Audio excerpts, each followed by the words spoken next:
سینے کو پیٹا، کہا یہ غلام زادہ، کہا زینب کبریٰ کہ مجھے سلام کرائے۔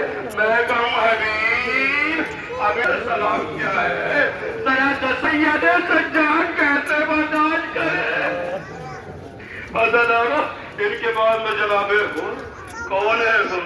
یہ وہی ہے۔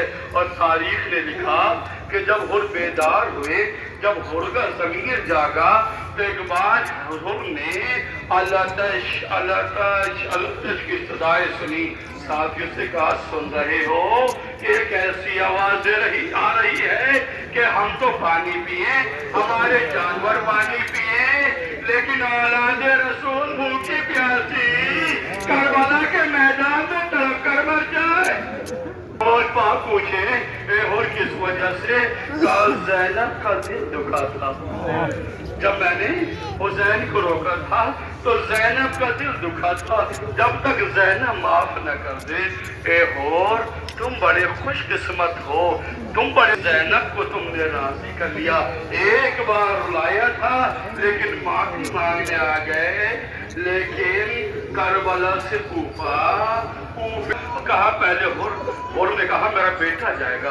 عزادارو حر کا بیٹا گیا۔ تاریخ نے لکھا کہ جیسے ہی حر کا بیٹا زین سے زمین پر آیا، حر جانا چاہتے تھے۔ ایک بار حسین نے جھوٹ کہا۔ عزادارو اگر سوچ کے دیکھیں، ایک بار کہا حر جوان بیٹے کا لاشا بوڑھے تھا، ذرا چند گھنٹے بعد میں جب علی اکبر جوان ہوگا اور کوئی لاش اٹھانے والا نہ ہوگا تو یہ حسین کے صحیح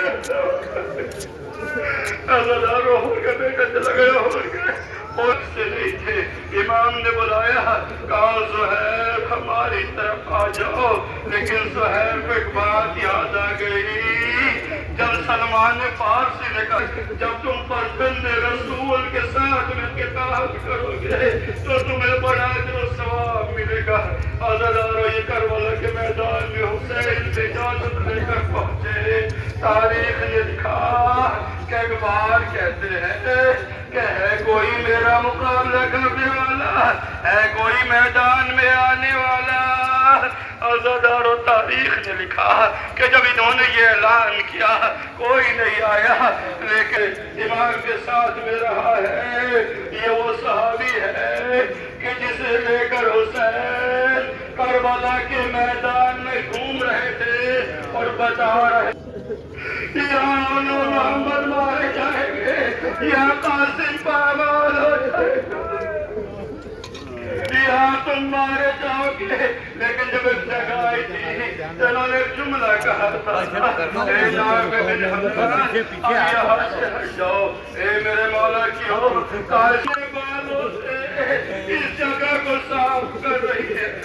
ان کے بعد میں جناب شوزہ بن عبداللہ عابد شریف شاگری، یہ وہ شعر ہے کہ جو تنہائی ہزاروں کے اوپر بھاری تھا، جو تنہائی ہزاروں کے اوپر بھاری تھا، جس نے جانے کے بعد میں اعلان کیا تھا دیکھو یہ ہے مقابلے کا۔ اے میرے مولا مجھے اجازت دیجئے کہ میں کربلا کے میدان میں جانا چاہتا ہوں۔ آپ جیسا شفیق امام غریب ہو جائے تو مجھے میدان میں جانا چاہیے۔ کیا آپ نہیں چاہتے کہ آپ کے نورانی خون میں میرا کالا خون مل جائے؟ عزادارو تاریخ نے لکھا کہ جون کا لاشا سب سے بعد میں ملا ہے، لیکن ایسی خوشبو مہک رہی تھی جیسی خوشبو جنت سے آ رہی ہو۔ عزادارو ان کے بعد میں جناب انس بن حارث اسدی، حجاج بن مسروق جوفی، زیاد بن مریب حمدانی، سعد بن حارث، عمر بن جندب حضرمی، عامر بن عمرو سوری، محمد بن خالد السیداوی، یہ سب بار بار امام کے پاس آ رہے ہیں اور آنے کے بعد میں امام سے اجازت لیتے ہیں۔ عزادارو محمد بن خالد السیداوی، یزید بن معقل جعفی، عبداللہ بن قریب ہو گیا۔ جب یہ دیکھا مسلم تنہا رہ گیا تو ایک بار کوفے کو چھوڑ دیا، کہا میں اپنے آپ کی خدمت میں جانا چاہتا ہوں۔ عزادارو امام کی خدمت اس وقت پہنچے جب ہمارا امام وہ امام کے ساتھ میں رہنے کے بعد میں انہوں نے امام کے ساتھ جنگ کی، اس دنیا سے گئے۔ ان کے بعد بشیر بن عمرو بن حرث حضرمی، اور ان کے بعد مزداروں تاریخ نے لکھا کہ جب سب صحابہ چلے گئے، انصار چلے گئے، تو بنی ہاشم تنہا رہ گئے، یکا رہ گئے۔ بھوک اور پیاس مار ڈالتی ہے، پھر بنی ہاشم میں سے زیادہ شروع ہے۔ عبداللہ ابن مسلم بن عقیل، یزدارو مسلم کا وہ قریب ہے، یہ مسلم کا خود میں کربلا کے میدان میں اس دنیا سے چلا گیا۔ محمد بن عبداللہ بن جعفر، یہ بھی امام کے خاندان سے ہے۔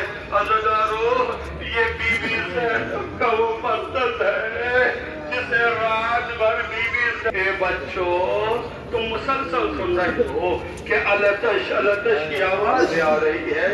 ایک بزرگ بیان فرماتے ہیں کہ حسین نے جنازہ ادھر رکھا، ایک ادھر رکھا، خود بیچ میں لیٹ گئے۔ کبھی اور کو پیار کرتے ہیں، کبھی محمد کو پیار کرتے ہیں۔ محمد بن مسلم، محمد بن نبی صحیح، ان کے بعد میں جناب قاسم ابن حسن، عزاداروں نام قاسم ہے، خود کاٹنے والا تھا لیکن ٹکڑوں میں تقسیم ہو گیا۔ عزادار تاریخ لکھتی ہے کہ اس کے بعد میں جناب قاسم آتے مولا حسین کے پاس میں، اور آنے کے بعد میں کہتے ہیں مولا مجھے مرنے کی اجازت ہے۔ عزادار چند مقامات ایسے ہیں کہ جہاں حسین بڑا روتے ہیں۔ ایک بار جب قاسم آئے نا، تو ایک بار قاسم کو سینے سے لگایا، اور لگانے کے بعد میں روئے، اتنا نہیں روئے، اتنا روئے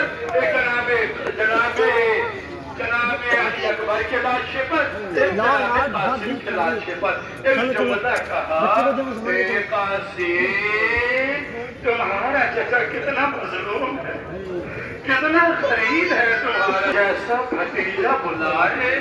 اور حسین اس وقت آئے جب قاسم کا لاش پامال ہو چکا۔ عزادارو، جناب قاسم کا لاش پامال ہو گیا۔ ایک بار حسین غضب میں آ گئے، ایک بار حسین نے حملہ کیا، اور جیسے ہی حملہ کیا تاریخ نے لکھا ہے کہ دائیں کے گھوڑے بائیں، بائیں کے گھوڑے دائیں۔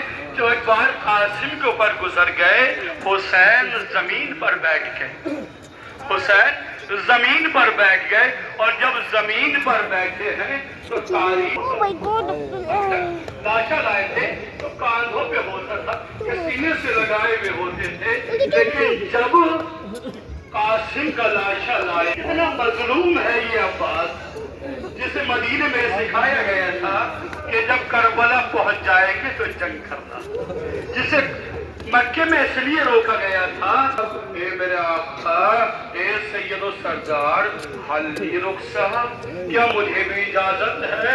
ایک بار حسین نے جملہ کہا، عباس تم تو میری فوج کے علمدار ہو۔ عزادار پر جیسی جملہ کہا نا کہ میری فوج کے علمدار ہو، ایک بار عباس نے دائیں دیکھا، بائیں دیکھا، آگے دیکھا اور پیچھے دیکھا، اور ایک جملہ کہا، اے میرے آقا، جس فوج کا میں علمدار تھا اب وہ فوج ہی کہاں ہے، وہ لشکر ہی کہاں ہے۔ عزادارو، ایک بات پوچھا کیا چاہتے ہو؟ کہا آقا میں جنگ کرنا چاہتا ہوں، انتقام لینا چاہتا ہوں۔ ایک بار حسین نے جملہ کہا، عباس تمہیں جنگ نہیں بلکہ بچوں کی التش کی آوازیں سن رہے ہو، جاؤ جانے کے بعد میں ان کے پانی کا انتظام کرو۔ علم کے اوپر جو نصر من اللہ فتح قریب لکھا ہوا تھا، ایک بار اسے مٹایا، اور مٹانے کے بعد میں ایک جملہ لکھا، اِنَّا لِلَّهِ وَإِنَّا إِلَيْهِ رَاجِعُونَ۔ عزاداروں پر جیسے یہ جملہ لکھا، عباس سمجھ گئے، بیویاں سمجھ گئی۔ ایک بار تاریخ نے لکھا، عباس سوار ہوئے، عزادارو عباس دریا تک پہنچے تو ہے، لیکن تاریخ نے کیا لکھا کہ عباس نے پانی بھرا، پانی بھر کے واپس چلے، کسی ملعون نے ایسا وار کیا کہ عباس کا ایک بازو قلم، دوسرے نے وار کیا دوسرا بازو قلم، ایک بار کسی نے عباس کے سر پر گرز سے وار کیا۔ میں بڑا دیکھنا چاہتا تھا کہ گرز کہتے کسے ہیں۔ میں نے جب گوگل پہ سرچ کرا تو گوگل میں نے دیکھا کہ اس طریقے سے بول جیسا ہی ہوتا ہے، اس کے چاروں طرف کانٹے لگے ہوئے ہوتے ہیں، اس میں چاروں طرف کانٹے لگے ہوئے ہوتے ہیں کہ اگر کسی کے لگ جائے تو جب تک اسے دنیا سے نہ گزار دے تب تک نکلتا نہیں ہے۔ تو عزادارو سوچ کے دیکھیں کہ عباس کے جب وہ گرز لگا ہوگا تو کس طریقے سے زمین پر آئے ہوں گے۔ ابھی تک سب پکار رہے تھے ہماری مدد کیجئے، آقا ہماری مدد کیجئے، لیکن عباس نے کیا کہا؟ میرے آقا میرا آخری سلام قبول کیجئے، میرا آخری سلام قبول کیجئے۔ عزادارو سلام آخر قبول کیا۔ ایک بار حسین دوڑتے ہوئے پہنچے، لیکن جیسے میں نے کہا تھا کہ حسین نے مرثیہ پڑھا، عباس تیرے جانے سے عباس تیرے جانے سے میری کمر ٹوٹ گئی۔ عباس نے وصیت کی تھی، اے میرے آقا مجھے لے کر مت جانا۔ عزادارو ان کے بعد میں جناب علی اکبر، کون ہے علی اکبر جسے زینب کمرہ نے پالا؟ کون ہے علی اکبر جو شبیہ رسول ہے کہ جب کسی کا دل چاہتا تھا کہ رسول کی زیارت کرے تو ایک بار حسین کے گھر میں آ کر علی اکبر کی زیارت کرتا تھا۔ یہ تو غیروں کا معاملہ ہے، تو سوچے حسین کا معاملہ کیا ہوگا۔ عزادارو تاریخ نے لکھا کہ ایک بار علی اکبر کو اجازت ملی، لیکن جب خیمے سے نکلنا چاہتے ہیں تو تاریخ نے لکھا کہ جب خیمے سے نکلنا چاہتے ہیں تو کبھی پر کائی بتائی یہ کون ہے؟ کائی اکبر ہے، شبیہ رسول ہے۔ جب بھی نکلنا چاہتا ہے تو عزادارو تاریخ نے لکھا کہ بیویاں دامن پکڑ لیتی ہے کہ ہمیں کس کے سپرد کر کے جا رہے ہو۔ عزادارو علی اکبر بھی چلے گئے۔ جب دنیا سے چلے گئے تو ایک بار حسین نے لاشے کو اٹھایا اور لینے کے بعد میں خیمے میں آئے، کیا دیکھا کہ زینب بھی موجود ہے، ام کلثوم بھی موجود ہے، کباب بھی موجود ہے، لیکن نہیں ہے تو لیلا نہیں ہے۔ ایک بار کسی سے پوچھا کیا لیلا کو پتہ نہیں چلا؟ فضا دوڑی دوڑی گئی، ایک عجیب منظر دیکھا جانے کے بعد میں، کہا لیلا خیمے میں ہے، لیکن خیمے میں لیلا کا سر زخمی ہے، کبھی ادھر ٹکراتی ہے کبھی ادھر ٹکراتی ہے۔ ایک بار فضا نے کہا کہ لیلا کیا تم نے سنا نہیں کہ علی اکبر کی لاش آ گئی؟ لیلا نے کہا سنا تو ہے لیکن آنکھوں سے نظر نہیں آتا کہ میں اکبر کی لاش پر جاؤں۔ یہی تو حسین نے کہا تھا کہ اکبر تیرے جانے سے میری بینائی چلی گئی، میری روشنی چلی گئی۔ عزادارو ان کے بعد میں سید جناب علی اصغر، اتنا مظلوم ہے علی اصغر، تمام اے رقیہ اماں فضا میرا سلام آخر قبول کیجئے۔ عزادارو بیویوں میں گریہ بلند ہوا۔ ایک بار حسین نے اجازت لی، اب جیسے ہی رہوار کے پاس میں آئے ہیں، اپنی سواری کے پاس میں آئے، آنے کے بعد میں کبھی دائیں کبھی بائیں، حسین برابر دیکھ رہے ہیں۔ کسی نے پوچھا، کوئی پوچھے مولا آپ کیا دیکھ رہے ہیں؟ آواز آئے گی، میں کچھ اور نہیں دیکھ رہا، میں یہ دیکھ رہا ہوں کہ جب بھی سوار ہوتا تھا تو کبھی اکبر آگے بڑھتے تھے، کبھی عباس کے اوپر حملہ کر رہے ہیں، جس کے پاس میں کچھ نہیں۔ حسین اس نشیب میں گرے کہ جہاں حسین کو شہید ہونا تھا۔ ایک دکھیاری غم نہ دکھائے، کسی ماں کو یہ مصیبت نہ دکھائے۔ تو عزادارو تاریخ نے لکھا کہ ایک ماں تھی جو آواز لگا رہی تھی، آجا میرے حسین، آجا میرے لال، میں نے تجھے چکیا پیس پیس کر پالا تھا۔ عزادارو ایک بار حسین جب زمین پر آ گئے تو تاریخ نے لکھا کہ ملعون چاروں طرف سے ٹوٹ پڑے۔ اب جیسی ملعون ٹوٹ پڑے ہیں نا تو ایک بار زینب بھی خیمے سے نکل آئی، جسے تلہ زینبیہ کہتے ہیں۔ ایک بار زینب اس پہ کھڑی ہو گئی اور کھڑے ہونے کے بعد میں دیکھتی ہے لیکن کتنی مصیبت ہے۔ اگر بھائی کے اوپر تھوڑی سی مصیبت آئے نا تو بہن برداشت نہیں کرتی ہے، لیکن یہ زینب ہے جو آواز لگا رہی ہے، کیا تم بھی کوئی مسلمان نہیں ہے کہ میرا بھائی بھوکا اور پیاسا ذبح کیا جا رہا ہے؟ عزادارو تاریخ نے لکھا کہ ایک بار حسین کا سر جب کٹ گیا تو ایک بار اس دنیا میں کربلا کے میدان میں کوہرام برپا ہو گیا، آندھیاں چل پڑی۔ ایک بار جب آندھیاں چلی آسمان سے خون کی بارش ہوئی تو ایک بار جناب زینب سید سجاد سے کہتی ہے